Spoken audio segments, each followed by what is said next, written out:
Bonjour à toutes et à tous, bienvenue dans ce 5e épisode du podcast Enjoy pour Cascade Gate, dans lequel nous allons parler neurosciences et management, un croisement de thématiques prometteurs alors que le métier de manager traverse une crise et que le bien-être au travail est au cœur des préoccupations. Grâce aux découvertes des neurosciences sur le fonctionnement du cerveau humain, de nouvelles pistes de réflexion et d'action sont portées aux managers et dirigeants. Et pas besoin d'avoir un doctorat en sciences, nous promettons. Alors si on parle parfois trivialement de neuromanagement, ce que nous apprennent vraiment les neurosciences sur le fonctionnement du cerveau, notamment au travail. Comment s'invite-t-elle en entreprise? Et quel intérêt, quel rôle pour le manager? Pour en débattre, nous recevons aujourd'hui Pierre Moerkens, éminent entrepreneur et conférencier, notamment cofondateur de l'Institut de neurocognitivisme à Bruxelles. Alors Pierre Moerkens, bonjour. Bonjour Morgane, c'est avec plaisir que je suis là pour transmettre des éléments. Eh ben avec plaisir, merci d'avoir accepté notre invitation. Alors pour introduire cet échange, il s'agirait de nous présenter en quelques mots votre parcours, même si j'imagine qu'il est un petit peu difficile à synthétiser tellement il est riche. Alors si c'est possible de nous en dire au moins quelques mots. Voilà, alors en deux mots, j'ai moi-même créé une quinzaine d'entreprises dans ma vie, des petites, des moyennes, des grosses internationales. Pour ceux qui ont au moins déjà 40 ans, ils se rappelleront peut-être du tsunami de Renault-Villevorde, cette fermeture très brutale du jour au lendemain d'une usine de 3100 personnes à Villevorde, à côté de Bruxelles. Et c'est moi qui ai repris ce chancre industriel 1 an et demi après pour y recréer des centaines d'emplois. Et justement, je me suis aussi servi de toutes ces connaissances pour en faire un vrai succès. Alors est-ce que justement vous pouvez nous raconter un peu cette aventure, avant de parler de neurosciences, cette aventure de Renault-Villevorde, parce qu'effectivement c'est un point clé et historique dans votre parcours, et donc effectivement vous avez eu cette fibre d'entrepreneur de reprendre cette usine. Comment ça s'est passé et quel est son état aujourd'hui? Alors, en fait, à l'époque, il y a eu la fermeture brutale du jour au lendemain sans avertir personne. Donc, ça a fait beaucoup de bruit. Et il y a eu d'ailleurs 300 000 manifestants aux Champs-Élysées venus de l'Europe entière, des manifestants syndicaux pour dire que voilà, ça n'était pas acceptable. Et cette usine a été transmise pour un euro symbolique à ceux qui étaient prêts à créer en 3 ans de temps des centaines d'emplois. Et donc j'ai relevé ce défi puisque j'avais l'habitude de créer des entreprises. Et donc ce que j'ai fait avec entre autres des connaissances des neurosciences pour emmener tout le monde, car le vrai challenge dans l'entreprise, c'est de faire adhérer tout le monde à des nouveaux projets. Et ça a été un vrai succès à ce moment-là. D'accord. Et c'est une aventure qui a pu continuer un petit peu Ah oui, oui, elle est encore tout le temps. Donc cette usine entière est occupée aujourd'hui par des centaines et des centaines de personnes. Voilà, je m'en occupe plus. Il y en a d'autres qui ont pris le relais, mais elle est bien active. Ah, c'est chouette. Et du coup, les neurosciences, c'est en amont. Vous avez découvert ce secteur à quel moment? Qu'est-ce qui vous a attiré? Quel Voilà. élément déclencheur de votre intérêt pour le sujet? Alors, depuis l'âge de 25 ans, je me suis toujours intéressé à l'humain, puisque le capital humain dans une entreprise est vital. Et j'ai fait beaucoup de développement personnel, beaucoup de formation. En 1990, j'ai rencontré Jacques Fradin. Jacques Fradin, qui est en fait un médecin français passionné par les travaux d'Henri Laborie, qui donnait une conférence à Bruxelles. Et il venait de créer un petit institut de recherche basé sur les neurosciences, sur la biologie, le comportementalisme, le cognitivisme, l'éthologie.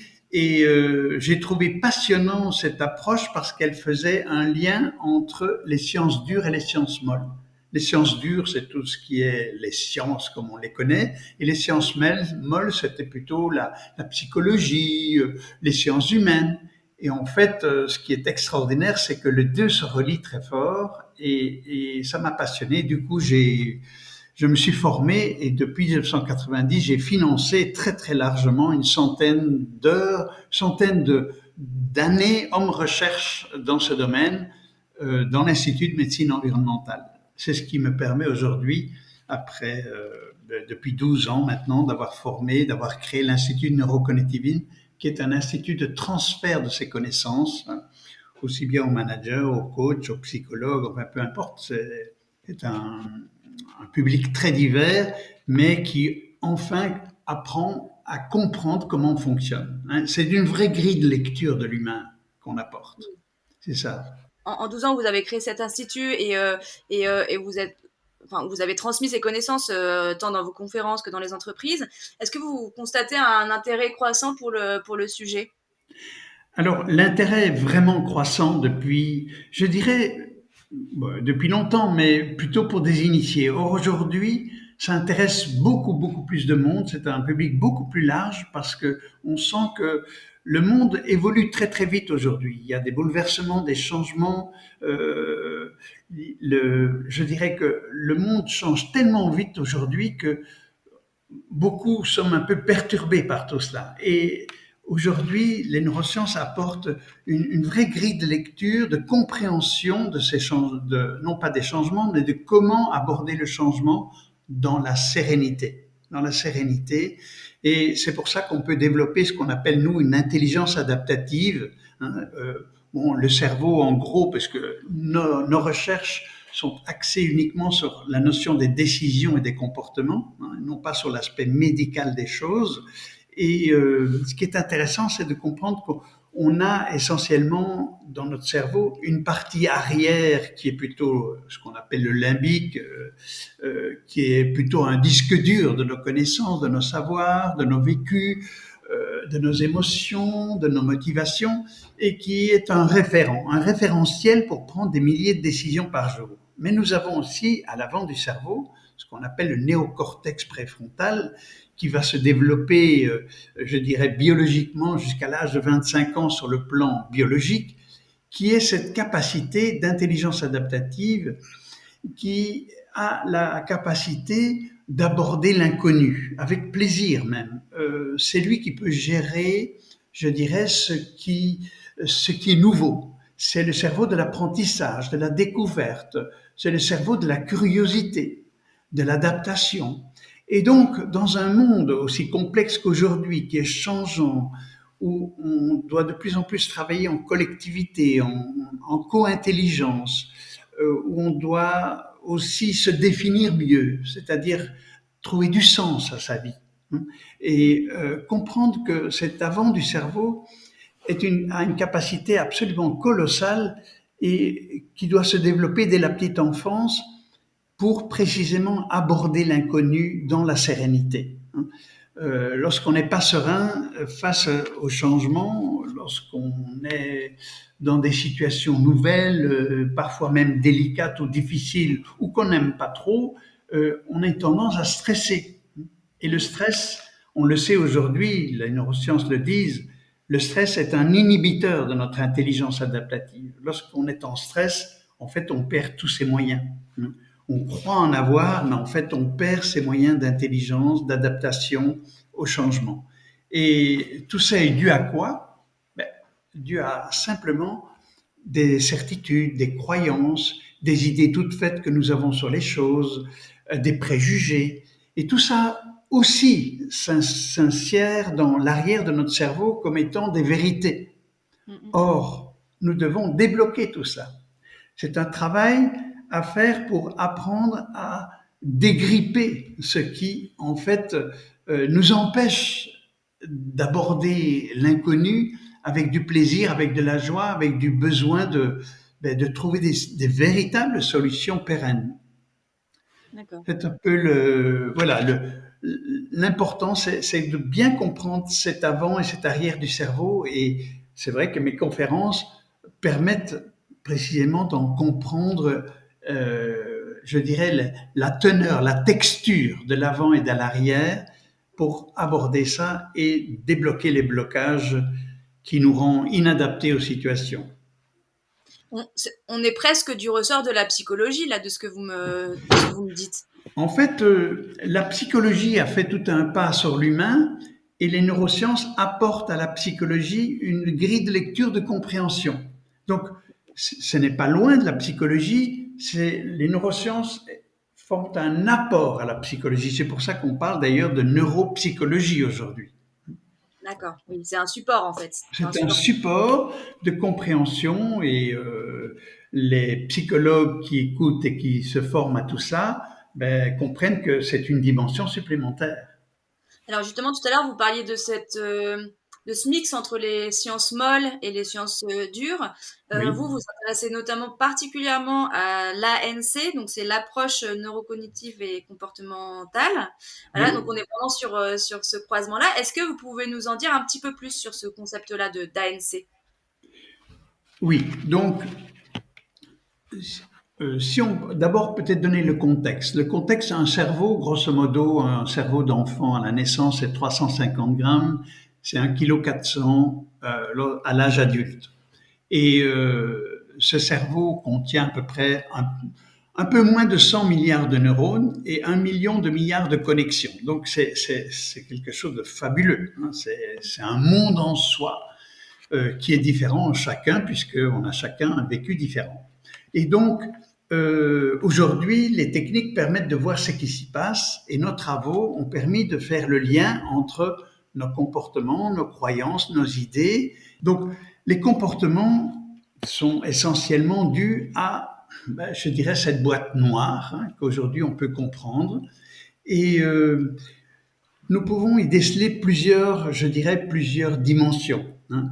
Il y a d'abord ce que je viens de vous expliquer, l'avant et l'arrière du cerveau, qui permettent de nous adapter à des situations inconnues, donc de permettre de la résilience, de permettre de gérer l'inconnu grâce à la nuance, à l'intuition, la réflexion, mais dans une grande sérénité. À côté de ça, on sait aussi que dans le cerveau, et là c'est toute une partie de nos travaux, euh, on peut découvrir aujourd'hui que les motivations, les motivations qui animent chacun et qui sont différentes en chacun, se forment également biologiquement dans nos cerveaux à des instants très différents de la vie. Dans l'existence, je dirais dans la prime jeunesse, se forment ce qu'on appelle les motivations intrinsèques. Ce sont des motivations euh, qui sont d'abord pérennes jusqu'en fin de vie et donnent aussi bien à l'enfant qu'à l'adulte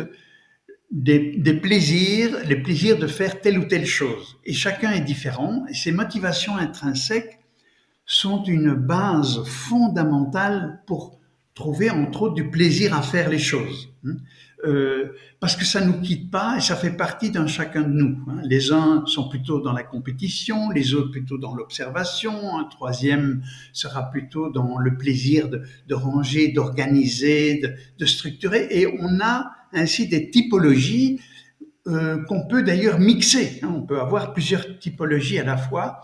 Et ça, c'est ce qu'on appelle les motivations intrinsèques. Elles sont une ressource formidable pour l'humain. Et dans le management, entre autres dans le management d'équipe, il est intéressant d'abord de connaître les siennes, de les repérer, de repérer celles des autres pour permettre à chacun, dans son métier, dans les responsabilités qu'on lui donne, d'y trouver une source de plaisir et de joie. Donc ça, c'est important, parce qu'à côté de ces motivations intrinsèques, nous avons aussi des motivations extrinsèques, des motivations qui nous viennent de l'éducation. C'est bien de faire ceci, c'est bien de faire cela. Et donc, nous avons aussi engrammé, si on veut dire, dans notre cerveau, des motivations qui sont pas vraiment les nôtres, mais c'est bien de le faire, ça fait plaisir à l'autre, ceci, cela. Et ce sont des motivations qui sont beaucoup plus friables. Et pourtant, on s'y accroche parfois très fort, ça peut être des moteurs dans la vie, mais la grande différence, c'est que ces motivations-là, pour être pérennes, doivent avoir du résultat, de la récompense, ou en tout cas, je dirais, de la reconnaissance. Alors que les motivations primaires, intrinsèques, sont des motivations qui nous donnent du plaisir, peu importe le résultat. Et c'est ce qui donne une énorme force dans la persévérance de faire les choses. Et donc, dans le management, entre autres, donc ce sont des motivations qu'on peut découvrir à partir de tests que nous faisons. Ça nous permet précisément de mettre chaque personne dans une entreprise à sa bonne place, de façon à ce qu'il y trouve de la vraie joie et du plaisir. Donc, c'est un élément important dans le management. On pourrait parler aussi je dirais, un troisième élément important que les neurosciences apportent dans nos recherches, à travers nos recherches, c'est ce qu'on appelle la gestion des personnalités difficiles. Donc, il faut savoir que, bon, normalement, une personne normale est assez assertive. Elle n'est pas là pour, je dirais, dominer les autres ni d'être dominée. Être assertif, c'est, voilà, être à sa place. Mais dans la tendre enfance, entre autres jusqu'à l'âge de 10 ans à peu près, euh, dans l'éducation, et c'est très important, c'est pour ça qu'on forme d'ailleurs des milliers d'enseignants en France comme en Belgique à cette connaissance, et aussi des parents, il est important de former les enfants à être précisément assertifs, c'est-à-dire à ne pas développer des attitudes je dirais, de dominant ou de manipulateur. Et parce que l'enfant, c'est un peu comme l'animal. L'animal, dans la nature, lorsque vous voyez une meute de loups ou un troupeau de vaches, il y a toujours des plus dominants, des plus soumis, et ça c'est normal. Mais chez l'humain, cette tendance se forme aussi dans la mesure où l'éducation n'apporte pas les éléments indispensables. Et donc, dans cet éclairage, entre autres dans le management et dans la notion de la relation au client, par exemple, ou au fournisseur, il est important de pouvoir désamorcer ce qu'on pourrait appeler de la manipulation, de façon à pouvoir gérer les situations difficiles, parce que souvent, bon, je forme beaucoup de patrons d'entreprise, ils sont parfois démunis face à des manipulateurs, ils savent pas trop comment s'y prendre, et ces gens-là ont souvent le dessus, alors qu'en fait, il y a des petits trucs pour gérer ça de façon naturelle et remettre chacun à sa place. Voilà, c'est un. Je vous coupe juste comme quoi, comme petit truc pour parce que c'est vrai que c'est intéressant, c'est très pratico-pratique ça. Quel est le petit truc qui permet à un dirigeant, par exemple, de prendre du recul et de remettre un manipulateur à sa place? À sa place, eh bien, je dirais qu'il y a 5 règles. La première, mais là, c'est un peu long à expliquer, c'est de comprendre que cette partie du cerveau-là est totalement, c'est une partie tout à fait à l'arrière du cerveau, ce qu'on appelle le paléolimbique, est tout à fait inconscient. Et donc, ces personnes-là, malgré ce qu'on pense, ne sont pas conscients de ce besoin de manipuler parce qu'ils trouvent que c'est normal d'obtenir ce qu'ils veulent. Vous savez, l'enfant a toujours le besoin d'obtenir ce qu'il veut. Et quand on le frustre, bon, ben, il est là. Et si on lui offre tout, ben, qu'est-ce qui se passe? Ben, c'est qu'à ce moment-là, il se prend pour le chef, tout ce qu'il veut, il l'a besoin, il le désire. Eh bien, dans l'âge adulte, euh, ces personnes-là trouvent normal d'obtenir tout ce qu'ils veulent. Et quand on manipule, c'est pour obtenir quelque chose au détriment de l'autre. Et donc, comprendre que d'abord, cette partie du cerveau est inconsciente, donc il ne faut pas s'en faire. Il faut rester très neutre et factuel dans sa façon de parler, donc avec des phrases très courtes. Hein. Surtout jamais rentrer dans de l'argumentation, parce que si vous commencez à argumenter, ben, en fait, vous vous mettez sur un petit escabeau alors que lui, vous lui donnez toute la place. Il faut au contraire que ce soit l'autre qui argumente. C'est à lui à argumenter. Et dans ce sens-là, lorsqu'on fait des phrases courtes, lorsqu'on est clair par rapport à ça, ce qui est capital aussi, c'est de permettre et de faire en sorte que cette personne, ben, par ses phrases courtes et ses questions, ce soit lui qui, en fait, pour finir, se rende compte qu'il joue pas le bon jeu, quoi. Hein. Et dans ce sens-là, on peut arrêter la notion de dominance et de la manipulation.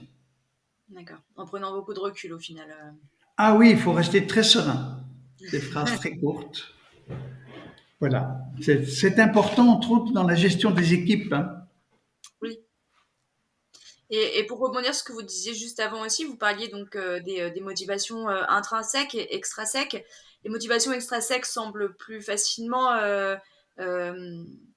visibles, du moins, puisqu'elles ont construit, comme vous dites, ça vient en partie de l'éducation, etc. Donc je pense que les gens ont plus conscience de leur motivation extrinsèque plutôt que intrinsèque. Quand on parle de quête de sens aujourd'hui, je pense que c'est entre autres à cause de cette quête-là.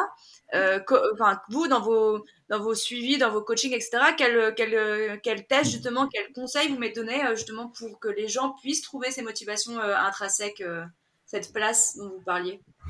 Voilà, alors d'une personne à l'autre, il y a des gens qui sont assez branchés sur leur motivation intrinsèque, qui se donnent du plaisir à faire les choses.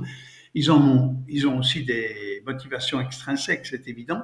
Il y en a d'autres, et c'est important à comprendre, il y en a d'autres qui ont tellement misé sur leur motivation extrinsèque Mhm. qui parfois peuvent aller jusqu'à dénigrer leur propre motivation intrinsèque. Parce que les extrinsèques vont presque à l'encontre des intrinsèques. Et ça peut entraîner, c'est important, ça peut entraîner le fait que se donnant entièrement à leur motivation extrinsèque, voulant absolument des résultats, ça amène parfois des personnes à toujours en faire plus, sans jamais s'arrêter, en étant persuadés que c'est ça qu'il faut faire, et c'est ce qui entraîne, entre autres, pas mal de burn-out. Les burn-out sont souvent à l'origine de motivations extrinsèques poussées à l'extrême et parfois même en rejetant les intrinsèques. C'est-à-dire, au fond, on pourrait dire, c'est vivre à côté de ses baskets à soi, quoi. Être dans un autre personnage, un autre rôle. Et c'est pour ça que par ces tests ou ces questionnaires que nous avons développés depuis maintenant 27 ans et qui est vraiment aujourd'hui tout à fait au point, on permet de façon très fine à faire la distinction entre l'intrinsèque et l'extrinsèque. Et lorsque les personnes se révèlent ainsi, elles se disent waouh, quoi. Il y en a pour qui ça change leur vie, quoi. Ça leur donne un espace d'ouverture, un espace de plaisir et de joie qui, dans le management, devient aussi très important, puisque quand on a des équipes, il vaut mieux avoir des équipes totalement engagées avec plaisir que des gens qui traînent la patte, quoi. Bien sûr, bien sûr. Justement, du coup, vous l'avez déjà un petit peu évoqué, hein, mais avec les récentes recherches, quels sont on va dire, les liens concrets et on va dire pratiques justement dans le management global et le management d'équipe en entreprise? Alors, si on reprend la chose, le management global, d'abord, ça concerne soi. Donc, comme je crois que les auditeurs ont pu comprendre, c'est qu'il y a d'abord un travail à faire sur soi. Et entre autres, donc par rapport à l'avant et à l'arrière, par rapport à nos blocages, c'est travailler sur les irritants. Nous avons tous des irritants. Un irritant peut être, par exemple, je suis patron d'entreprise, je vais parler de moi. Bon, à l'époque, moi j'aime bien être très efficace. Eh bien, l'inefficacité, ça m'énervait, quoi. Lorsque je voyais de l'inefficacité dans mon entreprise, je passais dans le style énervé ou bien je fuyais le problème. Et en fait, je me rendais compte que j'étais moi-même super inefficace par rapport à l'inefficacité. Donc, en général, quand on a un irritant, on est cet irritant. Les gens qui ont horreur de l'irrespect risquent d'être très irrespectueux face à l'irrespect. Donc, on est souvent ce qu'on n'aime pas. Et savoir l'entendre, c'est déjà le début d'être conscient de soi. Donc, la première chose à faire dans le management, c'est d'abord de travailler sur soi et essayer de dégripper tous ces irritants. Alors, il y a des techniques pour ça, il y a des comment dirais-je, des exercices à faire pour prendre du recul et changer de façon de voir pour rester serein. Parce que, comme je dis souvent, lorsque nous sommes stressés, c'est la situation qui vous gère, vous la subissez. Lorsque vous êtes serein, c'est vous qui gérez la situation. C'est très important de faire cette distinction. Alors, une fois que voilà, on se sent mieux, on travaille sur soi, comment créer le rapport à l'autre. Donc, puisque la grille de lecture de l'approche neurocognitive nous donne une vraie grille de lecture de l'autre, eh bien, c'est, par exemple, comment faire basculer l'autre qui est peut-être dans un mode un peu rigide, arrière, face à un changement. Il n'aime pas trop le changement. Je préfère faire comme avant, ça a toujours marché, etc. Euh, Comment l'aider à faire une bascule? Alors, et là, on utilise une technique qui est ce qu'on appelle la technique des questions ouvrantes. Je vais prendre un exemple. Je suis à mon bureau, un ouvrier rentre chez moi en me disant: «Oh chef, la machine B est en panne». Ok. Je peux poser trois types de questions. La première, c'est une question fermée. De quelle machine parles-tu? Donc, c'est pour clarifier la chose. Ah, c'est la machine qui se trouve dans tel atelier. Ok. Puis je peux poser une question ouverte. On connaît bien la question ouverte, c'est tiens, qu'est-ce que tu as observé? Et donc, c'est-à-dire que la personne va exprimer ce qu'il a vu, ce qu'il connaît. Jusque-là, ça nous donne une vision de l'événement. Et puis, l'astuce, la force, c'est de poser une question ouvrante. Une question ouvrante, c'est quoi? C'est une question que l'autre n'a pas la réponse immédiate, mais où il est obligé de basculer de l'avant vers l'arrière. Il est obligé de passer dans le mode réflectif, nuancé, curieux. Et je vais par exemple lui poser la question en lui disant: mais si je n'avais pas été là, qu'aurais-tu pris comme décision? Puisqu'il attend ma décision à moi. Et donc, ça l'oblige à prendre un peu de recul sur lui-même, à changer de regard, à réfléchir, à peut-être nuancer la solution et venir lui-même avec une proposition. Et lorsqu'on fait ce genre de travail, les questions ouvrantes, ça permet aux autres de grandir. Parce que la grande clé du management, c'est quoi? Pour moi, à mes yeux, c'est de faire grandir nos collaborateurs. C'est fini le temps où il faut simplement donner des ordres et les autres accomplissent. Aujourd'hui, les gens veulent savoir le pourquoi, veulent connaître du sens. Et donc, c'est faire grandir, c'est être un manager coach, c'est aider l'autre à grandir en le faisant réfléchir. Donc ça, c'est vraiment une attitude pour moi qui est essentielle pour un manager, c'est de faire grandir l'autre. Deuxième grille de lecture, j'en ai parlé un peu tout à l'heure, c'est de repérer les motivations intrinsèques chez les gens, parce que en fait, c'est la source de leur talent. Leur talent, c'est très puissant. Et donc, on travaille beaucoup d'ailleurs, nous, sur ce qu'on appelle le recrutement affinitaire. Lorsqu'on recrute quelqu'un, il faut qu'il y ait une affinité entre ses talents, entre ce qu'on appelle ses motivations intrinsèques et le job qu'on va lui apporter. Donc voilà un peu le rôle d'un manager, c'est vraiment d'être à l'écoute, d'aider les autres à grandir, à se transformer, mais dans la joie, dans la sérénité, dans l'intelligence. En fait, c'est le sens de l'éducation. Hein.